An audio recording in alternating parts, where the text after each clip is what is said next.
तमाम वाकिफ के मामले को हमने हुकूमत को वाकिफ किए और फिर वो दस्तावेज शामिल है और वक्फ के बारे में क्या क्या कदम उठाना चाहिए वो लिखा हुआ है। स्टेट गवर्नमेंट को क्या करना है, सेंट्रल गवर्नमेंट को क्या करना है।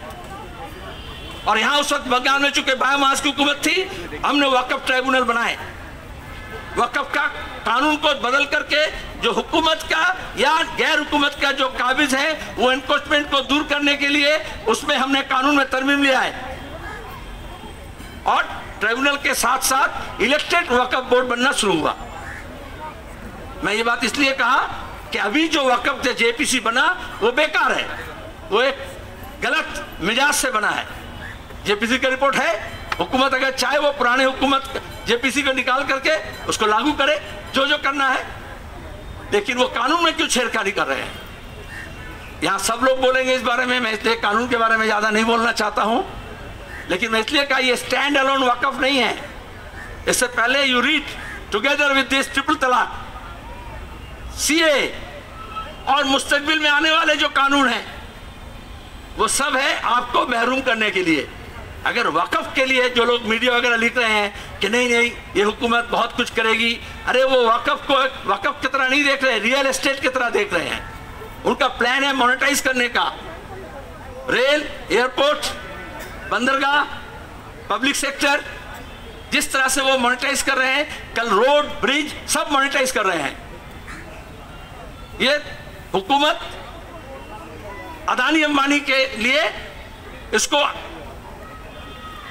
रियल एस्टेट के लिए अनफोल्ड करना चाहते, कहते इतना जमीन इतना जायदाद लॉक्ड है, इसको अनलॉक करेंगे।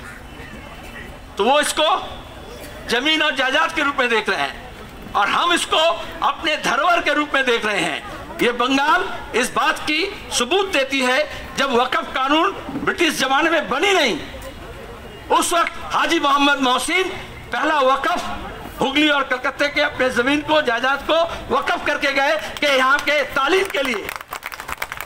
तब हुगली मदरसा, तब हुगली मोहसिन कॉलेज, तब आज का ये सब जो बेकार हॉस्टल वगैरह देख रहे हैं, कानून बाद में बनी, लेकिन वक्फ हमारा अपना तमद्दुन का हिस्सा है, तहजीब का हिस्सा है, दीन का हिस्सा है।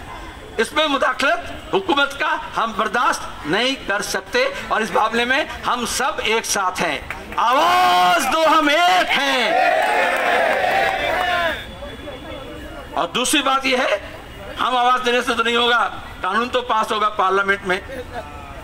तो ये हिंदू राष्ट्र कराने के जो लोग कायल हैं वो प्रोजेक्ट के हिसाब से किए कि जो लोग भी वहां मुदाखलत करेगा, ये हम लोग के पास मेल है। आप ट्रिपल तलाक के बारे में बोल रहे हैं, दोबारा आप पार्लियामेंट में कैसे आएंगे हम देख लेंगे। तो पार्लियामेंट में ऐसे ऐसे लोगों को घुसेड़ा जाता है। जब 370 आई उसको बर्खास्त करने का, जब सीए कानून आया, जब ट्रिपल तलाक कानून आया, तो बहुत से ऐसे एमपी हैं जो पब्लिक को आकर के चुनाव के मैदान में कुछ बोल जाते हैं और उस वक्त उनको टॉयलेट लगता है, वो बाथरूम में चले जाते हैं, पार्लियामेंट के अंदर नहीं रहते हैं। वो पार्टी उनको इजाजत नहीं देती है। तो ये मांग है कि जो भी पार्टी ये कहती है कि हम वक्फ अमेंडमेंट के खिलाफ हैं, वो 3 लाइन व्हीप करे कि तुमको वहां मौजूद रहना पड़ेगा, गिनती में शामिल होना पड़ेगा, मुखालफत में वोट देना पड़ेगा, और वो अगर नहीं करोगे तो तुमको पार्लियामेंट के सदन से बर्खास्त कर दिया जाएगा। तब ना सच्चाई का मामला आएगा। ये आपका पर्सनल लॉ बोर्ड के रेजोल्यूशन में भी है कि 3 लाइन व्हीप जारी करो, to remain present, to vote against, और नहीं तो फिर फेस द पनिशमेंट। ये पार्लियामेंट्री हिसाब है। मैं 30 साल पार्लियामेंट की सियासत में रहा हूं, क्योंकि हम देखे हैं सीएमए में हमारे बंगाल से ऐसे बहुत से एमपी हैं जो चुनाव के मैदान में बहुत तकरीर किए, लेकिन जब सीए कानून बनी तो उस वक्त वो वहां मौजूद ही नहीं रहे। आर्टिकल 370 जब खत्म किया गया तो उस वक्त कोई कुछ मुंह से टू नहीं बोले कि हमें मालूम नहीं है क्या हो रहा है। इसलिए आज के दिन में ये दावा आपको करना पड़ेगा अपने अपने नुमाइंदे के पास। क्या आप के नुमाइंदगी करते हो तो ये बात करो। तीसरी बात है, जो माहौल बिगाड़ा जा रहा है, ये वक्फ को लेकर के भी ऐसा माहौल बिगाड़ा जा रहा है जैसे मुसलमान जमीन दखल कर लिया, ये तो बाबर हुमायूं के ज़माने में आया, शेरशाह के ज़माने में आया, तो ये ज़मीन सब हमारा बाप दादा, कैसे बोलते हैं ना। अरे बात निकलेगी तो बहुत दूर तलक जाएगी। किसका जायदाद, किसका बाप दादा का बपौती और किसके पास गया।